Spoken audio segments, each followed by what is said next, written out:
What's good? It's your boy Fanon. All right. It's been a couple hours since I watched the Tyson Fury Wilder press conference. The last one, I suppose, is the last press conference heading into Saturday's fight.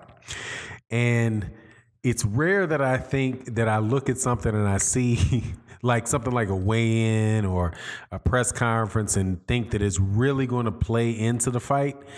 And for Tyson Fury's sake, I certainly hope that's the case on Saturday, because all of the talk that happened originally when Deontay Wilder and Tyson Fury were talking back and forth in the press conferences before the training, when the fight was first announced, all of that got switched when they had this press conference today.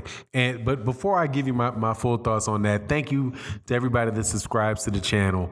If you're not subscribed, I hope you accept my invitation to subscribe to the channel. And thank you to everybody that supports the channel in the super chats and in Venmo and Patreon. Thank you very, very much. It really does go a long way to support the channel. Now let's get to this. That's not the same Tyson Fury I'm used to talking, man. I'm used to seeing. And Tyson Fury, I'm listening to what Deontay Wilder's talking about, man. Deontay Wilder really came across to me as somebody that wants to hurt Tyson Fury and who really is set on taking it to Tyson Fury and trying, like I said, to the best of his ability to hurt Tyson Fury. He came off extremely aggressive. He came off very confident. And just the things that I've seen, man, over years with both of these guys, man, tells me Tyson Fury looks scared, man. Like, not scared to the point where he was, like frightened, like he's not going to be able to handle his business or anything like that. But Tyson Fury, to me, looked extremely, extremely concerned. And the things that made me believe that are a couple things. One is he did very little talking about the actual fight, man. When he started talking about things like, nobody knows Deontay Wilder in the United States, and he went walking around LA, and he asked 50 people if they knew who he was, who knew who Deontay Wilder was, but only 5 people knew who he was. And then Jim Gray asked him, well, how many people who knew who you were? And then he said all of them did. I was like, you're lying. Okay. And I don't even have to be in LA. I didn't have to be next to Tyson Fury to know that he was telling a story. Okay. You might have walked out to LA and asked if 50 people knew who Deontay Wilder was and had 6 people say that they knew who he was. I could believe that. Because like Deontay Wilder said in the press conference, that boxing is, Deontay Wilder is not the best known American athlete, And if you ask some people who certain baseball players were, a lot of people wouldn't know who they were. He's not, LeBron James. He's not Stephen Curry. He's not Tyson. He's not Mike Tyson or Tiger Woods or that level. He doesn't have that level of notoriety in America.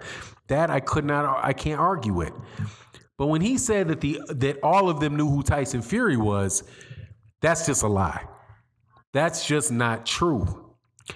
And when you get caught in a lie in a press conference, that makes me feel, man, that there's something in this dude's head that is telling him he can't win this fight.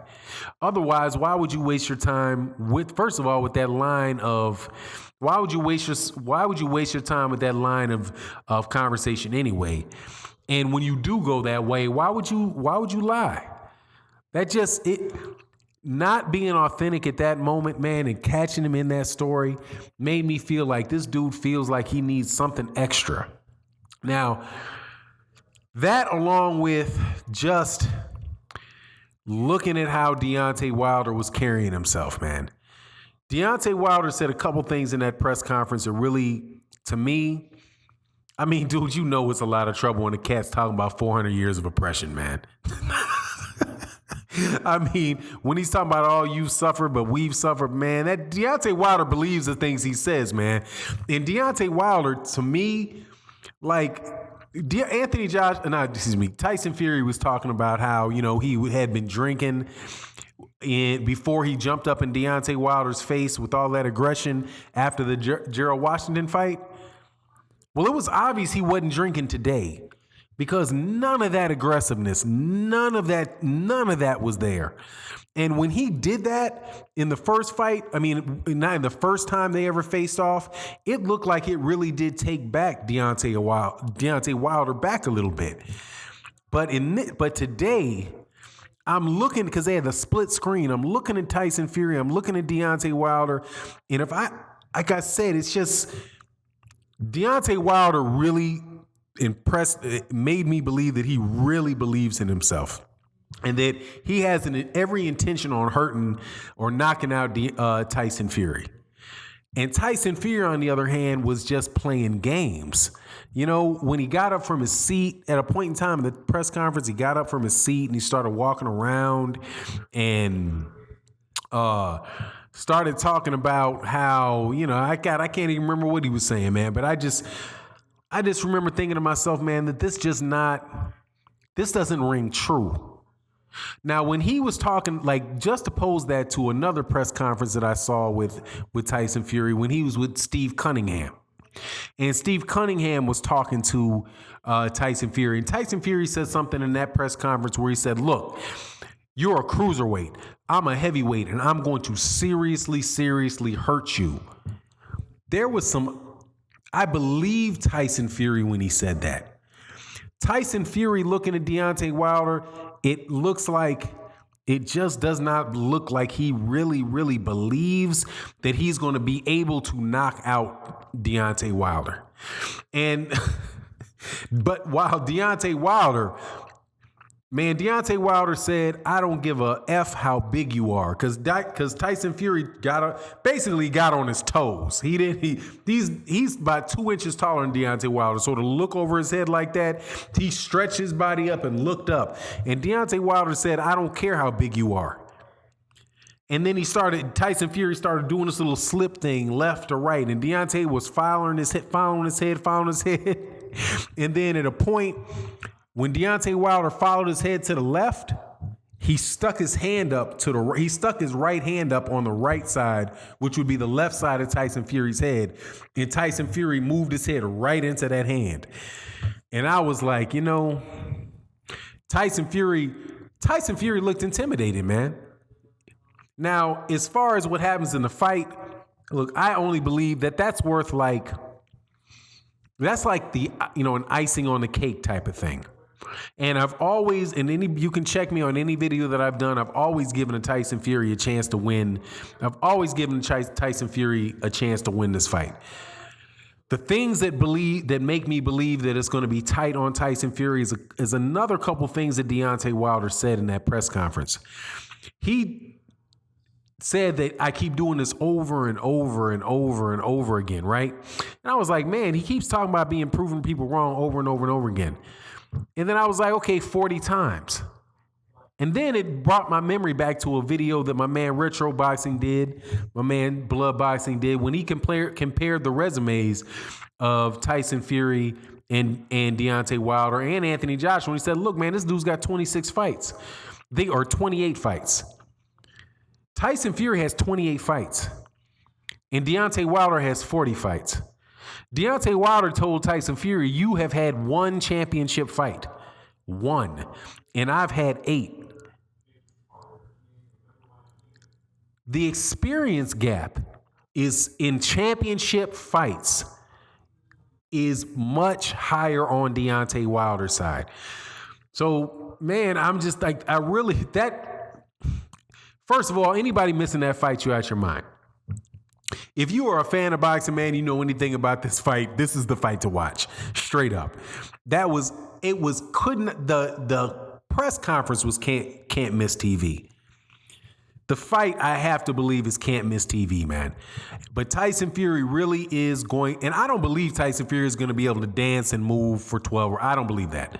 12 rounds of him dancing and moving. He took his shirt off and he still had love handles, man. All right. He took his shirt off. That too sounded like, an act. Seemed like he was desperately trying to get inside of the head of Deontay Wilder, and it didn't. And I don't believe that it worked. It didn't seem like Deontay Wilder was intimidated in the least bit, and he looked irritated now. Now, if that's what Tyson Fury was going for, irritating him, then he might have made it. But I think that was less. I don't think he needed anything really to get him to be that aggressive, man. Look, man, Tyson Fury is a very, very good boxer, and he's going to need every bit of these boxing skills to get up out of this fight without getting hurt. Straight up. And if he is not able to move, if he's not able to, if he's lost any significant amount of, if he is not the Tyson Fury that fought Vladimir Klitschko, if he is not that dude on Saturday night, this dude can get hurt. And even if he is that dude, he might still get hurt. But I'm not changing my thing, man. I still think this is a fight that can go to distance just because, hey, look, man, I'm a big fan of Tyson Fury. Tyson Fury is 6'9". He's 260 pounds.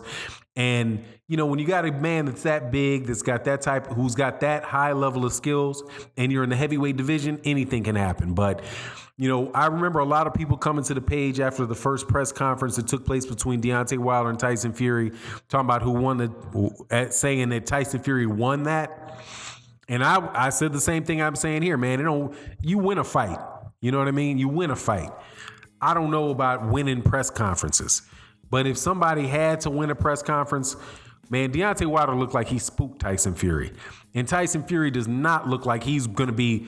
If Tyson Fury comes out there guns a-blazing against Deontay Wilder, I would be absolutely shocked. But anyway, it is what it is. That's my thoughts on the press conference. Very, very entertaining. And with that, I'm out. If you're not subscribed, please subscribe and hit the bell icon. It would be much appreciated. And I'll check you out in the next video. And with that, I'm out. Peace.